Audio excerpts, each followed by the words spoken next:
Often overlooked in the women's suffragist movement, Alice Paul's tenacious spirit reignited the fight for equality by inspiring a new generation of activists with her militant strategies. Together, these women united and rose up, pushing through unbelievable physical and mental obstacles in order to achieve the highest form of respect: equality.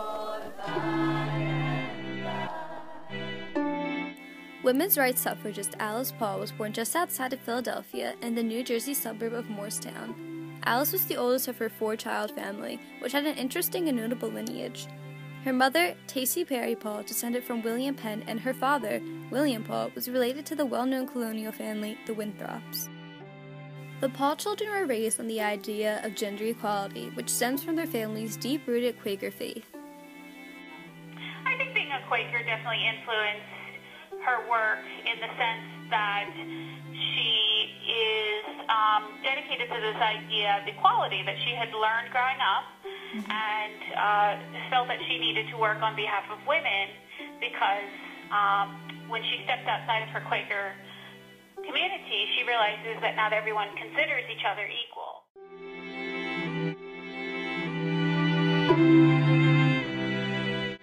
During her schooling at UPenn, Alice Paul was offered a fellowship overseas in Woodbridge, England, at a Quaker training school. She accepted. Here, Alice experiences an event that will shape her life's mission. Christabel Pankhurst was stopped by a hostile crowd from speaking about the women's suffragist movement. Having never seen such an outright objection to the women's rights cause, Paul was infuriated. On behalf of an offer from the charity organization Society of London, she participated in her first Women's Rights March in 1908. During her fight for equality in England, Alice was arrested on 3 separate occasions and imprisoned for a short period of time at Holloway Prison. Paul returned to Philadelphia in 1910 with a renewed passion for the fight, and had the idea of bringing the tactics of the Englishwomen with her. This determination found in Alice, and her willingness to do whatever it takes to get the job done, surprises many women at home.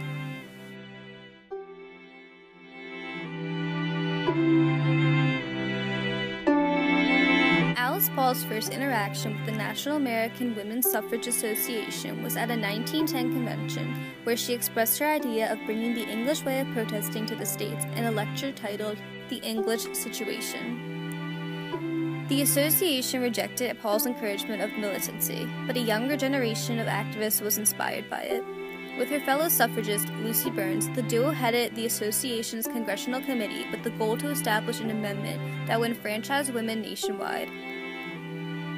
Despite leading successful protests and capturing nationwide attention for the right of women, Paul and the other leaders of the association continued to experience conflict over her seemingly radical tactics and her argument that the Democratic Party responsible would erase the progress they had made at the state level.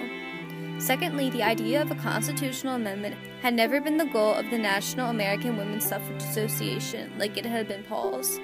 In the summer of 1914, Paul and her co-leader, Burns, left to form their own association with the sole goal of passing a constitutional amendment guaranteeing equality for both genders. This group was initially called the Congressional Union for Women's Suffrage, but was later renamed the National Women's Party.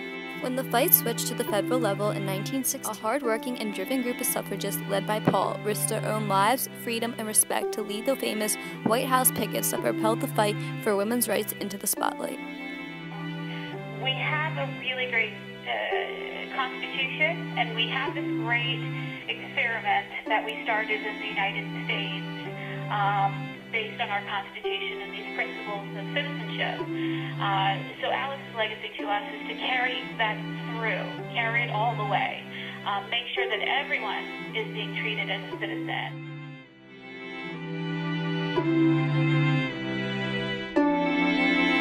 Successful, Alice Paul felt as though she needed to be backed by the president, newly elected Woodrow Wilson. On March 3, 1913, over 500,000 people from all over the country gathered at 1600 Pennsylvania Avenue to lead a march that informed President Wilson they held him accountable for the injustice women were experiencing. If you think about that parade, it was the day before Wilson's inauguration, and she was really confronting Wilson and telling him that we expect action. Despite having no malicious intentions, the 8,000 women were attacked by a brutal misogynist crowd while the police stood and watched. This assault gained so much attention that a congressional committee met with the president himself, and a huge acknowledgement of how far they'd come. 4 years later, the United States was on the brink of the First World War, which created a huge rift through the country on the issue of women's rights. One side of the country deemed the suffragists as anti-American and called for them to be charged with treason and crimes against the country.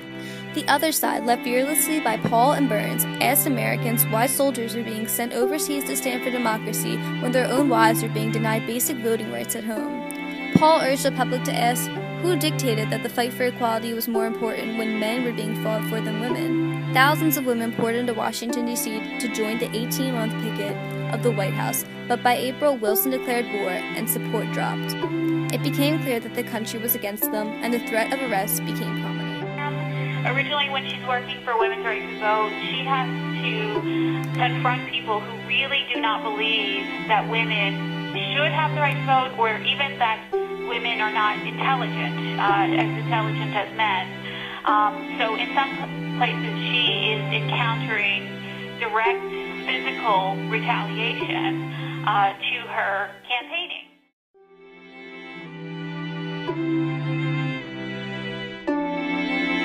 By June of 1917, women began to be arrested for picketing.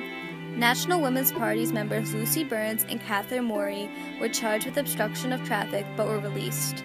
Over the next several weeks, 27 more women were arrested, with increasingly hefty sentences.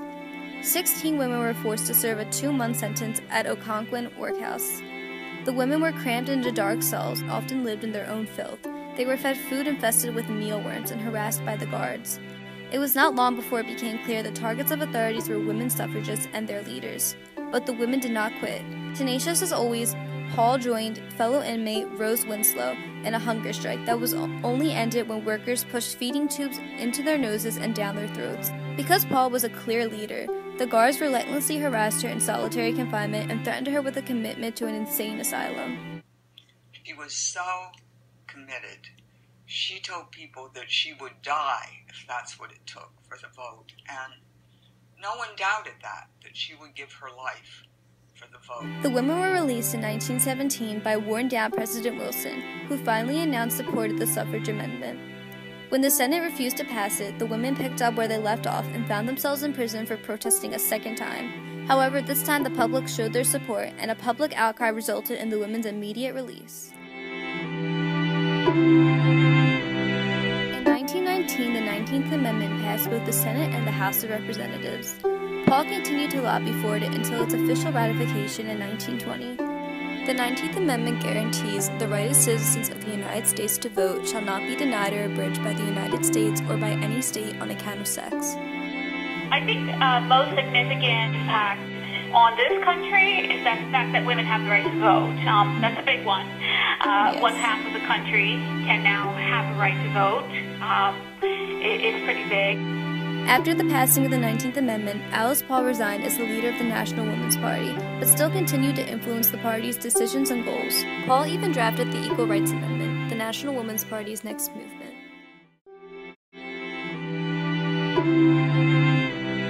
On July 9, 1977, Alice Paul passed away after suffering a stroke 3 years previous. Alice died in her hometown of Morristown, New Jersey at 92 years old. Her papers are held at the Schlesinger Library, and she was featured as a lead character in the 2014 motion picture Iron-Jawed Angels. Paul's legacy continues to live on in the minds and hearts of all those she inspired to never quit on the path to justice. I think she's a great role model because, first of all, girls don't get a lot of great female role models from history that have led a campaign like Alice Paul. She refused to be told to be quiet. She refused to be kind of shooed away, particularly by her elected officials. And even when people accused her of harassing elected officials, she kept going because she believed that what she was doing was right.